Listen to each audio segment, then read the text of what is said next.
ang aming matutuhan, ang salitang bumubuhay. Hallelujah, hallelujah,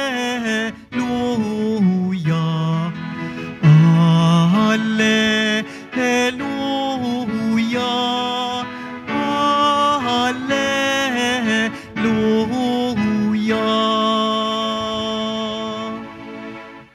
Sumainyo ang Panginoon. At sumayo rin. Ang mabuting balita ng Panginoon ayon kay San Lucas. Papuri sa iyo, Panginoon.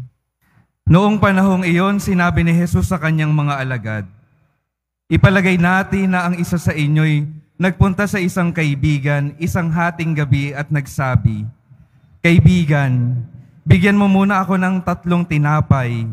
Dumating kasi ang isa kong kaibigang naglalakbay at wala akong maihain sa kanya.'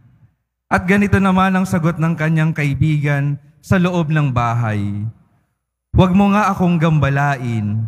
Nakatrangka na ang pinto at nakahiga na kami ng aking mga anak. Hindi na ako makababangon upang bigyan kita ng iyong kailangan.' Sinasabi ko sa inyo, hindi man siya bumangon dahil sa kanilang pagkakaibigan. Babangon siya upang ibigay ang hinihingi ng kaibigan sa pagpupumilit nito. Kaya sinasabi ko sa inyo, humingi kayo at kayo'y bibigyan. Humanap kayo at kayo'y makasusumpong.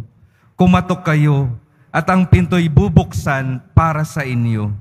Sapagkat tumatanggap ang bawat humihingi, nakasusumpong ang bawat humahanap, at binubuksan ng pinto sa bawat kumakatok. Kayong mga ama, bibigyan ba ninyo ng ahas ang inyong anak kung humihingi ng isda? Bibigyan ba ninyo siya ng alakdan kung siya humihingi ng itlog? Kung kayong masasama ay marunong magbigay ng mabubuting bagay sa inyong mga anak, gaano pa kaya ang inyong amang nasa langit? Ibibigay niya ang Espiritu Santo sa mga humihingi sa Kanya. Ang mabuting balita ng Panginoon. Pinupuri ka namin, Panginoong Hesukristo. Maupo muna po ang lahat. Magandang gabi po sa inyo mga minamahal kong mga kapatid na naririto at kasama natin online, mga deboto ng Poong Jesus Nazareno. Alam ko po, isa sa mga dahilan kung bakit kayo patuloy na nagpupunta sa tahanan ng Poong Jesus Nazareno ay dahil may mga hiling kayo sa Kanya. Meron kayong mga panalangin na sana ay masagot na. At tamang-tama po sa Ebanghelyo, iniimbitahan tayo na magsumikap sa ating panalangin dahil ang Diyos palaging may sagot sa ating mga panalangin. Iniimbitahan po tayo na patuloy na magsumikap sa paglapit sa Diyos dahil ang Diyos, ang Jesus Nazareno, palaging sumasagot sa ating mga panalangin. Napakinggan po natin sa Ebanghelyo, humingi kayo at kayo ay bibigyan, humanap kayo at kayo ay makasusumpong, kumatok kayo at kayo ay pagbubuksan, paghingi, paghahanap, pagkatok. Dapat daw palaging magkakasama itong 3 ito upang tunay na masagot yung ating mga panalangin.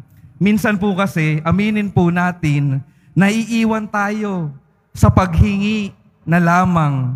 Naghihintay na lang ng ibibigay ng Diyos. Ayaw na natin na gumawa ng paraan na kumilos.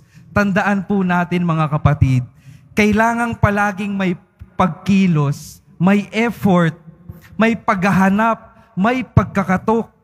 Kailangan may ginagawa tayo upang yung ating mga hinihiling ay marinig at masagot. Hindi naman pwedeng humingi tayo na tayo ay maging mayaman, pero hindi tayo magsusumikap sa buhay na ito. Palagi pong pinapaalala sa amin ng isa naming teacher dati, nasa Diyos ang awa, nasa tao ang gawa na nagtitiwala. Yung Diyos daw, sa awa at habag niya, hindi magdadamot sa ating mga anak niya.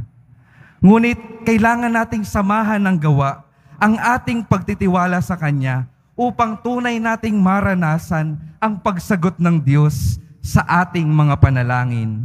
At mayroon daw 3 paraan na sumasagot ang Diyos sa ating mga panalangin. Ang unang paraan po ng pagsagot daw ng Diyos ay ang pagsagot ng oo. Oo ang nagiging sagot ng Diyos sa ating mga panalangin kung ito ay tugma at ayon sa Kanyang kalooban. Kung ang ating mga dasal ay makakabuti sa atin. Kung tiyak na dadalhin tayo ng ating mga hinihiling sa kaligtasan, sa buhay na walang hanggan. Oo, agad ang magiging sagot ng Diyos. Ikalawa daw na paraan ng pagsagot ng Diyos ay hindi.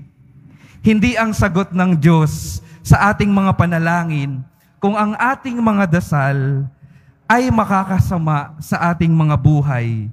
Sabi nga nila, sometimes God's rejection is God's protection. Kung yung hinihingi natin ay dadalhin tayo sa kasamaan, malamang ay hindi talaga ibigay sa atin ng Diyos ito.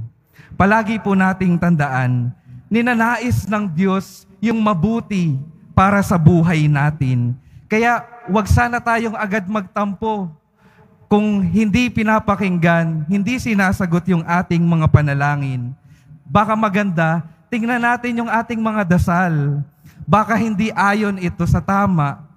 Baka yung ating mga dasal ay hindi ayon sa plano ng Diyos.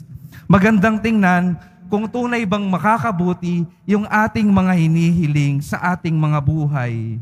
Baka hindi makabubuti, kaya hindi binibigay. At minsan po, hindi rin ang sagot ng Panginoon kasi may iba siyang bagay na gustong ibigay sa atin. Halimbawa po, minsan po ay, nung bago po ako maordinahan, naranasan ko pong magtrabaho.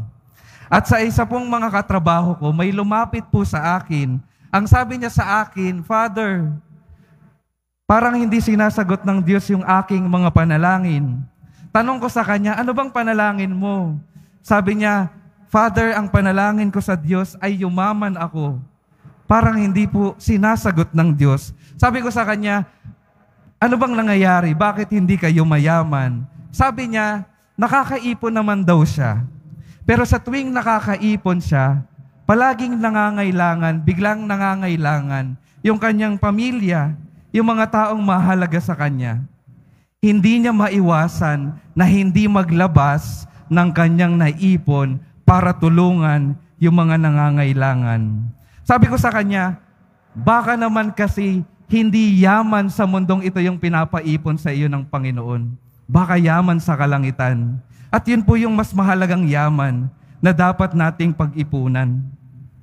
At makakaipon tayo ng yaman sa kalangitan sa pamamagitan ng ating mga ginagawang kabutihan sa ating mga kapwa.